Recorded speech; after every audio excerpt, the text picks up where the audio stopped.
Europe Soir. 18h32 sur Europe 1, c'est le face-à-face, le débat d'Europe Soir, Emmanuel Dutheil. Et comme chaque soir, c'est donc le moment d'accueillir Natacha Polony et Nicolas Bétou du journal L'Opinion. Bonsoir déjà à vous deux. Bonsoir. On en a beaucoup parlé déjà dans le journal. La Cour des comptes lance un véritable tacle, notamment contre la gestion des derniers mois du quinquennat de François Hollande, et utilise un mot qu'il n'utilise quand même pas très souvent en disant que les comptes ont été insincères parce que plusieurs mesures n'ont pas été correctement financées. C'est grave, docteur Polony ? Oui, c'est grave. Bien sûr que c'est grave. D'abord parce qu'en effet, ce terme insincère recouvre une réalité qui s'appelle le mensonge. C'est-à-dire faire exprès, par exemple, de ne pas budgéter la recapitalisation d'Areva dont on sait qu'elle va arriver pour maquiller les comptes. Sauf que ces comptes-là, ils ont été validés, notamment par Pierre Moscovici, commissaire européen. Donc il y a là un problème de sincérité globale, on va dire. Mais surtout, on sait que François Hollande a pris ses décisions à un moment où tout le monde imaginait une alternance, un pouvoir à la droite. Et on comprend la mécanique qui, là encore, se révèle extrêmement choquante. Il s'agit, en gros, de plomber le suivant pour bien montrer qu'il n'y arrivera pas. Et on se demande où est l'intérêt de la France. Mais juste, deuxième chose, on voit donc Bruno Le Maire expliquer que tout cela est très problématique, qu'il y aura des décisions difficiles. Des décisions difficiles, ça veut dire quoi ? Mais ça veut dire que dans un sens, c'est assez pratique aussi. Ça va permettre de mettre en place une politique austéritaire, puisqu'on a une excuse. Oh là là, on ne s'y attendait pas du tout, les comptes sont très mauvais. Mais tout le monde le savait très bien, tout le monde les a vus, les mesures qui étaient prises à la fin du quinquennat Hollande. Des journaux ont dénoncé ces mesures en expliquant que c'était dramatique et que ça allait occasionner une dérive des dépenses. Alors simplement, comme on maintient l'obligation des 3% de déficit qu'on ne veut pas bouger, on prend le risque, une fois de plus, et on le sait, c'est avéré, de tuer le peu d'embryon de croissance qu'il y a au nom de ce totem des 3%. Et bien sûr, parce que les comptes sont insincères, ce n'est pas de notre faute. Oui, alors même s'il faut quand même être honnête, plusieurs mesures ont été prises, comme par exemple le dégel du point d'indice pour les fonctionnaires, à un moment où François Hollande espérait encore être potentiellement candidat et du coup essayait d'aller jouer contre et pour son électorat. Nicolas Bétou, est-ce que finalement, il ne se passe pas tout le temps la même chose ? On met tout ça sous le tapis, puis on voit comment celui qui arrive récupérera cela ?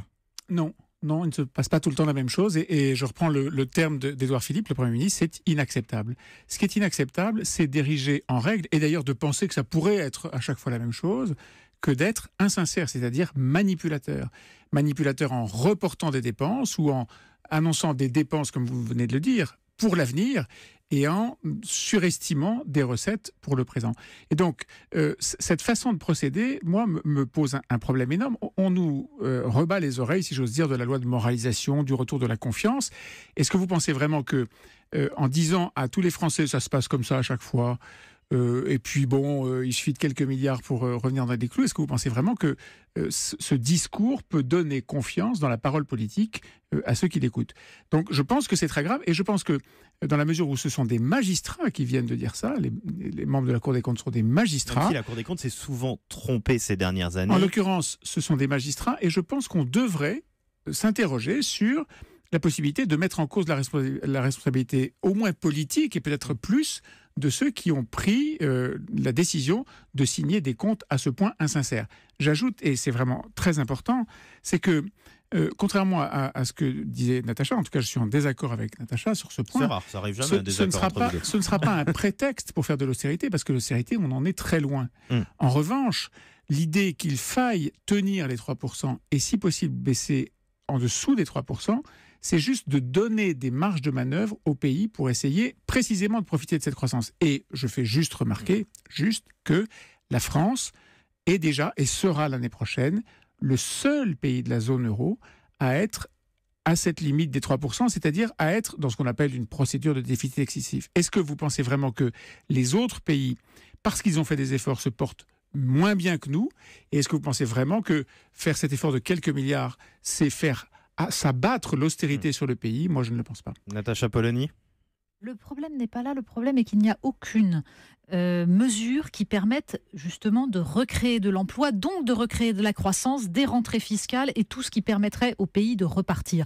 Et on voit dans tous les pays qui appliquent une politique qui est une politique de restriction, une politique de baisse des dépenses publiques, une politique de renfermement, que tout cela aboutit ne crée pas un emploi et aboutit à tuer les possibilités d'investissement. Est en train de recréer de l'emploi. Il y a des pays qui sont en train de recréer de l'emploi au prix, en effet, d'une baisse totale des salaires, au prix de différentes mesures qui sont en train d'appauvrir objectivement. Et c'est ça le problème, c'est qu'on a aujourd'hui une spirale en Europe qui est due au fait qu'on ne cherche pas les véritables causes de ces dépenses excessives. Les dépenses publiques, elles sont dues en grande partie au fait, certes, que nous avons un train de vie, des fonctionnaires, je veux bien, mais surtout que nous avons un chômage de masse dramatique. Comment on recrée de l'emploi?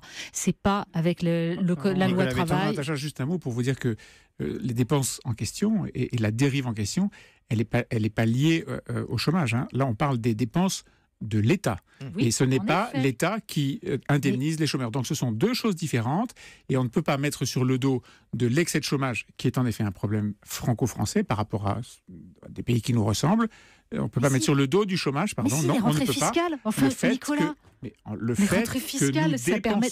Quand on crée des emplois, on a des rentrées fiscales. Vous avez parlé de dépenses publiques. Les dépenses publiques ne sont pas le fait des chômeurs. Mais l'État s'enrichit quand il a des rentrées fiscales et donc il peut se permettre de dépenser pour payer des hôpitaux, des écoles. Enfin, pardon, mais c'est la base. Mais ça demande un petit peu de temps, tout ce genre de débat. Je vous propose de le poursuivre dehors, c'est ça? Oui. Je sens que vous êtes là bien animé pour continuer avec cela. Merci beaucoup Nicolas Bétou du journal L'Opinion. Merci beaucoup Natacha Polony. On vous retrouve bien évidemment demain soir. Maintenant,